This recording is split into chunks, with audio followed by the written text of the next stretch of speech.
ہم جب اپنی قبروں میں لیٹے ہوں گے، جب ہماری سانس نہیں چل رہی ہوگی، جب ہماری روح ہمارے جسم کی طرف لوٹائی جائے گی، کیا آپ جانتے ہیں کہ ہمیں نبی صلی اللہ علیہ وسلم کو دکھایا جائے گا؟ اس وقت کیسے پہچانیں گے کہ یہی اللہ کے رسول ہیں؟ کیوں نہ ہم ان کے بارے میں جانیں کہ ہم سے تو قبر میں جو 3 سوال ہونے، ان 3 سوالوں میں سے ایک یہ ہے کہ تیرا رسول کون ہے؟ یہ شخص، اس کے بارے میں آپ کا کیا خیال ہے؟ تو جو آپ کو نہیں پہچانتا ہوگا، جو آپ پر ایمان نہیں لاتا ہوگا، وہ کہے گا مجھے نہیں معلوم یہ کون ہے۔ کیا آپ چاہتے ہیں کہ آپ کے گھر والوں میں سے کوئی ایسا شخص ہو جو قبر میں جا کر یہ کہے کہ میں نہیں جانتا یہ کون ہے؟ آپ چاہتے ہیں؟ کتنا ضروری ہے نبی صلی اللہ علیہ وسلم کے بارے میں جاننا، آپ کو پہچاننا۔ آپ صلی اللہ علیہ وسلم اگرچہ خود تو اکیلے تھے، لیکن اپنے عیالدار چچا کا بوجھ آپ نے اٹھایا، روزی کے لیے دوڑ دھوپ کی۔ پھر اسی طرح سے اگر ہم دیکھیں کہ یہ میں خاص طور پر بات یہاں پہ اس لیے کرنا چاہ رہی ہوں کہ جو لوگ دین کی دعوت و تبلیغ کا کام کرتے ہیں عمومی طور پر اس خودداری سے آشنا نہیں ہوتے، خود کمانا نہیں چاہتے، خود کمانا ترک کر دیتے ہیں۔ وہ چاہتے ہیں کہ لوگ جو ہے عطیات اور صدقات دیتے رہیں اور اسی پر ہماری گزر بسر ہو جائے۔ لیکن آپ صلی اللہ علیہ وسلم کی حیات سے میں پتہ چلتا ہے کہ آپ اپنے روزی خود کما کر کھاتے تھے۔ تو ہر دعوت دینے والے کی اور دین کی تعلیم دینے والے کی ذمہ داری ہے کہ اپنی روزی، اپنے معاش کے لیے خود آگے بڑھ کر ضرور کوشش کریں۔ اور اب ہم آگے بڑھتے ہیں تو ہمیں آپ صلی اللہ علیہ وسلم سفر کرتے نظر آتے ہیں۔ یہ کیسا سفر ہے؟ آپ کہاں جا رہے ہیں؟ کیوں جا رہے ہیں؟ کیا سبب ہے اس سفر کا؟ آپ کے رشتہ دار تو سارے عرب میں ہیں اور آپ کے قریب ہی رہتے ہیں، ننیال مدینہ میں، اور آپ صلی اللہ علیہ وسلم کے دودھیال جو تھے وہ مکہ میں تھے۔ شام کی طرف آپ کیوں گئے؟ حضرت ابو موسیٰ اشعری کی روایت ہے کہ ابو طالب نے شام کی جانب سفر کیا تو نبی صلی اللہ علیہ وسلم بھی ان کے ہمراہ تھے۔ قریش کے چند سردار بھی ابو طالب کے ہمراہ تھے۔ راستے میں جب انہوں نے پڑاؤ ڈالا تو بحیرہ راہب کی ملاقات ہو گئی۔ راہب نے جب نبی صلی اللہ علیہ وسلم کو دیکھا، کیا آپ امیجن کر سکتے ہیں؟ پہلی نظر میں وہ آپ صلی اللہ علیہ وسلم کو پہچان گیا۔ کیا کوئی اتنا نظر شناس ہو سکتا ہے؟ کسی اجنبی کو دیکھ کر کوئی پہچان جائے کہ ہاں یہی وہ شخص ہے جس کا تذکرہ ہم اپنی کتابوں میں پاتے ہیں۔ بچپن میں ابھی تو آپ کی عمر 10-12 برس کی تھی، 12 برس کے بچے کو دیکھ کے پہچان لیا کہ یہ مستقبل میں نبی بننے جانے والا ہے۔ کیا ہوا تھا؟ کیا وہ نشانیاں تھیں؟ کیسے راہب کا دل مچلا ہوگا؟ پھر راہب نے کیا کیا؟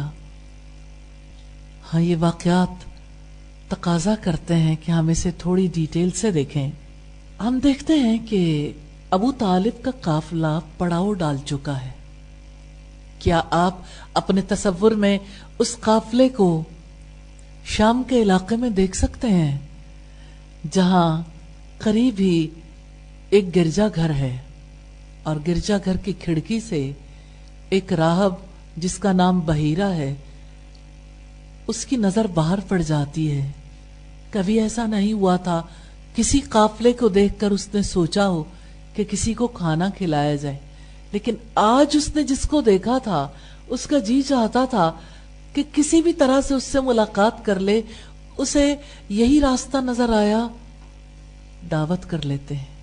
اس نے باہر آواز لگائی، قافلے والوں کو پکارا اور کہا کہ آج آپ میرے گھر کھانے پر مدعو ہیں۔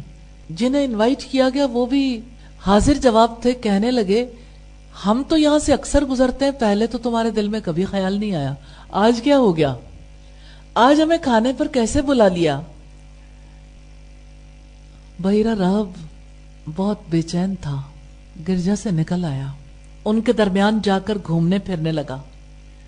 آخر اس نے رسول اللہ کا ہاتھ پکڑ لیا اور کہنے لگا ھذا سید العالمین, یہ تمام جہانوں کا سردار ہے. بعثہ اللہ رحمتا للعالمین, اللہ تعالیٰ نے اسے تمام جہانوں کے لیے رحمت بنا کر بھیجا ہے. قریش کے سردار کہنے لگے تمہیں اس بات کا کیسے علم ہوا؟ اس نے کہا جب تم اس گھاٹی پر اترے تھے تو ہر درخت اور ہر پتھر سجدے میں گر گیا تھا. کائنات میں ارد گرد کے ماحول میں کتنی تبدیلیاں آتی تھیں کہ آپ کے قرب میں پتھر ہوتا تو پتھر میں تبدیلی آتی تھی, درخت ہوتا تو درخت میں تبدیلی آتی تھی.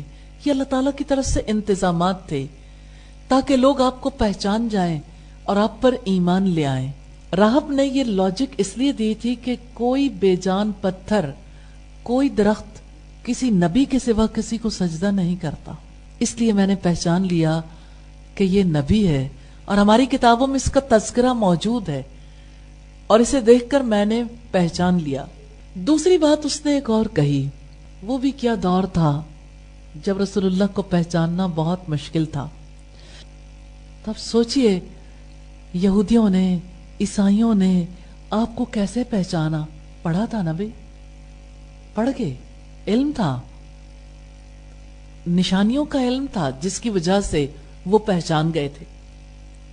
دوسری نشانی بتائی, میں نے اسے کندھے کی ہڈی کے نیچے لگی مہر نبوت سے پہچانا ہے. کیا آپ جانتے ہیں رسول اللہ کی مہر نبوت کہاں تھی؟ کندھے کی ہڈی کے نیچے.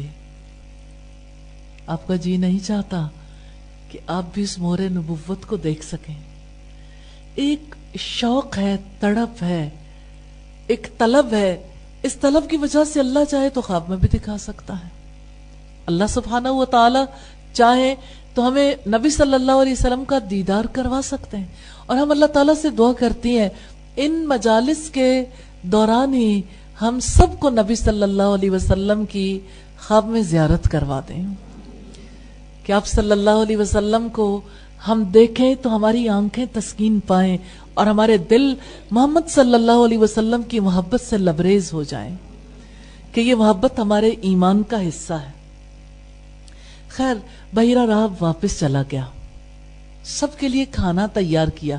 اس دن بحیرہ راہب کی کیفیت کیسی ہوگی کہ اللہ کے آخری نبی کو میں نے پا لیا, دیکھ لیا, اس کے بعد آنے والا کوئی نبی نہیں. اس دن کھانا بنواتے ہوئے کس طرح اس کا دل بار بار مچلتا ہوگا. جب وہ کھانا لے کر آیا تو رسول اللہ اونٹنوں کو چرانے کے لیے چلے گئے. بحیرہ کہنے لگا کہ انہیں بلاؤ. رسول اللہ تشریف لائے تو ایک بادل آپ پر سایہ کیے ہوئے تھا. اب ایک اور کیفیت تھی کہ بادل کا سایہ تھا اور آپ کے ساتھ ساتھ چل رہا تھا. جب آپ قریب پہنچ گئے تو اس نے کہا دیکھو دیکھو اس پر بادل نے سایہ کر رکھا ہے. یہ علامات تھیں, یہ نشانیاں تھیں جو نبی صلی اللہ علیہ وسلم کے حوالے سے لوگ ایکسپیرینس کر رہے تھے. جب رسول اللہ مجلس میں پہنچے تو آپ نے دیکھا کہ لوگ آپ کے آنے سے پہلے درخت کے سائے پر قبضہ کر چکے ہیں. آپ ویسے ہی بیٹھ گئے, یعنی جہاں جگہ ملی بیٹھ گئے, تو درخت نے آپ کی طرف جھک کر آپ پر سایہ کر دیا. عرب کی گرمی, شدت کی دوپہر, اور درخت نے آپ کے لیے سائے کا اہتمام کر دیا. راہب نے اس موقع پر بھی پکار کر کہا دیکھو دیکھو درخت نے جھک کر اس پر سایہ کر دیا ہے. کھانے سے فراغت کے بعد اس نے قافلے والوں کو سمجھایا اس بچے کو لے کر چلے جاؤ, روم نہ جانا, ورنہ رومی اسے دیکھیں گے تو اس کی خاص علامات سے اسے پہچان لیں گے اور اگر بس چلا تو اسے قتل بھی کر دیں گے. ابھی وہ یہ باتیں کر ہی رہے تھے کہ اسے 7 رومی آتے دکھائی دیے. وہ بھاگ کر ان سے ملا اور پوچھا آپ کیسے آئے ہو؟ وہ کہنے لگے ہمیں پتا چلا ہے کہ آخری نبی اس مہینے ادھر آنے والا ہے۔ آپ امیجن کر سکتے ہیں کہ یہودیوں کی کتابوں میں کتنی ڈیٹیل کے ساتھ آپ صلی اللہ علیہ وسلم کی آمد کے بارے میں تذکرہ موجود تھا، اس کے باوجود وہ آپ پر ایمان نہیں لا سکے تھے۔ بہت کم لوگ تھے جو ایمان لائے۔ ساتھ یہودی تھے، انہوں نے کہا اس لیے ہر راستے کی طرف لوگ بھیج دیے گئے ہیں تاکہ اسے گرفتار کر سکیں، اور ہمیں خصوصاً بتلایا گیا ہے کہ وہ نبی اس راستے سے آنے والا ہے، اس لیے ہم اس راستے سے آئے ہیں۔ راہب کہنے لگا کیا فہم و فراست کے لحاظ سے تم سے کوئی بہتر شخص پیچھے مرکز میں موجود ہے؟ اس حوالے سے اسے قائل کیا جائے۔ انہوں نے کہا نہیں، ہمیں تو صرف یہ خبر ملی ہے کہ وہ اسی راستے سے آ رہا ہے۔ راہب کہنے لگا ذرا سوچو، اگر اللہ تعالیٰ نے ایک کام کا فیصلہ کر لیا ہے تو کیا کوئی شخص اسے روک سکتا ہے؟ یعنی آپ روکنا چاہتے ہو اور سارے راستوں پر آپ نے لوگ بٹھا دیے، اور آپ کو پتا ہے کہ اسی مہینے میں اس نے آنا ہے، تو کیا آپ اس کا راستہ روک لو گے؟ وہ کسی نے کہا کہ امن کے نام پہ ہر سچ کو مقید کر دے، فکر کی تاریک سبیلوں پہ بٹھاؤ پہرے، روکنے سے کبھی رکتا ہے بہاروں کا سفر، لاکھ خوشبو کے ذخیروں پہ بٹھاؤ پہرے۔ تو آپ صلی اللہ علیہ وسلم کا راستہ روکنا چاہتے تھے، وہ آپ پر ایمان لانے والے نہیں تھے۔ کبھی بعد میں بھی انہیں گوارا نہیں ہوا کہ آپ صلی اللہ علیہ وسلم جو کہتے ہیں اللہ تعالیٰ کی طرف سے قبول کر لیں۔ آپ کے پہلے دشمن بنے تھے، اسی لیے رب العزت نے فرمایا وَلَا تَكُونُوا أَوَّلَ كَافِرٍ بِهِ، کہ آپ سب سے پہلے اس کا انکار کرنے والے نہ بن جاؤ۔ بہرحال انہوں نے راہب کے پاس کچھ دیر ٹھہرنا گوارا کیا، اور جب پاس بیٹھے رسول اللہ کو دیکھا تو ہمیں یہ روایت ملتی ہے کہ انہوں نے نبی صلی اللہ علیہ وسلم کی بیعت کر لی۔ اب یہ بیعت کیسے ہوگی؟ ہم اس روایت کو دیکھتے ہیں، صحیح سنن ترمذی میں یہ روایت ہمیں ملتی ہے۔ امام البانی نے اس روایت کے بارے میں کہا یہ بالکل صحیح روایت ہے۔ خیر، یہودیوں نے پوچھا اس کا سرپرست کون ہے؟